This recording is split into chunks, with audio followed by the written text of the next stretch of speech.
But anyhow, no, he's just a remarkable horse. Once in 10 lifetimes you get a horse like this. And, what can I say? She's in company with politely raised and right, that's the daughter. How's that? No, I just kind of immune to it now. It's just, anyhow, I'm getting real embarrassed with getting so many trophies, and I figure I walk up here and people would say, "Oh no, not Leatherbury again." What's that? I don't know. I actually got so many trophies, I don't know where they all are. They're inside of each other. And I've been very fortunate with that. But anyhow, you're stepping on my routine here. I'm sorry. But I had a Laurel last in March made a big deal over my 80th birthday, and which I didn't appreciate because I really didn't want anybody to know that.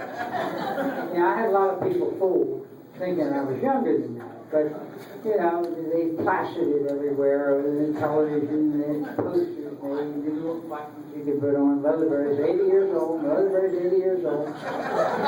So, but I had an aunt, it was actually my father's aunt, that lived to be 105 years old.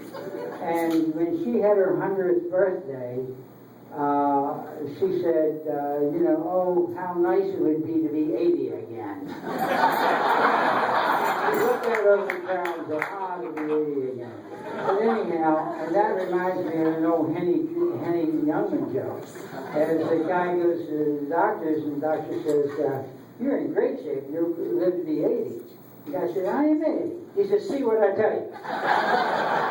And another guy went in, and he had got looked at, and the doctor said, you're in pretty good shape to be like 50 years old. He said, who says I'm 50? I'm 60. He said, well, that's even greater then. He said, how old was your father when he died? He said, who said he died? He said, he's 80. I said, well, goodness, you are good genes there. He said, how old was your grandfather when he died? He said, who said he died? He said, he's 100 years old. In fact, he's getting married tomorrow. And then the doctor said, why in the world would a 100-year-old man want to get married? He said, who said he wants to get married?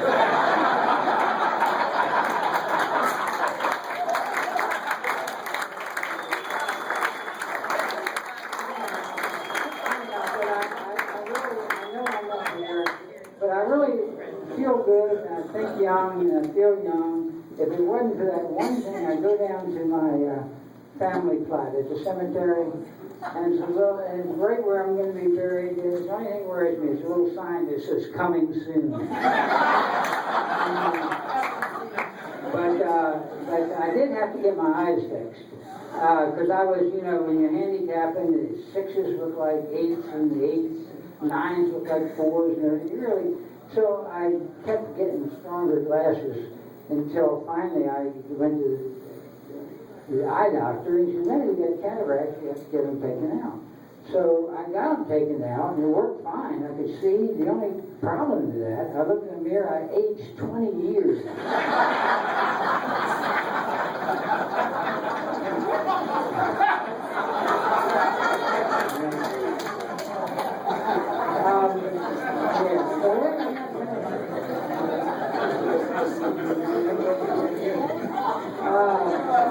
But I did, I got to look at my notes here.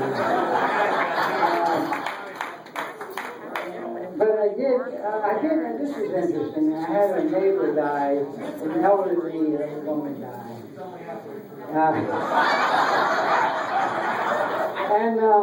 And really, and Linda called me, she said, on your way home from the track, stop by and get a sympathy card. I'm going to send her that. So I stopped, and I had a hard time. I couldn't really find a good sympathy card, so I got 2 late get well cards. and one thing is hard to find. And then very difficult to find is humorous syndicate clerks. Yeah, you can't find them, and it just made me think maybe that's a good business to get in, you know. There's no competition because you sell those things in cars. But anyhow, as far as business advice, I do have one for McDonald's and maybe even Wendy's. And then you know how you order your order at one window, you pick it up at another window. They should have a window in between those windows where you get to bet whether you get the right order or not. You could have odds on, you could have odds on the different like cheese, but give me $10 that cheese will be on something I didn't really. Anyhow, a jockey walks into a bar. He's got a parrot on his shoulder. And the bartender said, where'd you get him? And the parrot says, the Pimlico, must be 30 of them. Another joke is an Irishman walks out of a bar.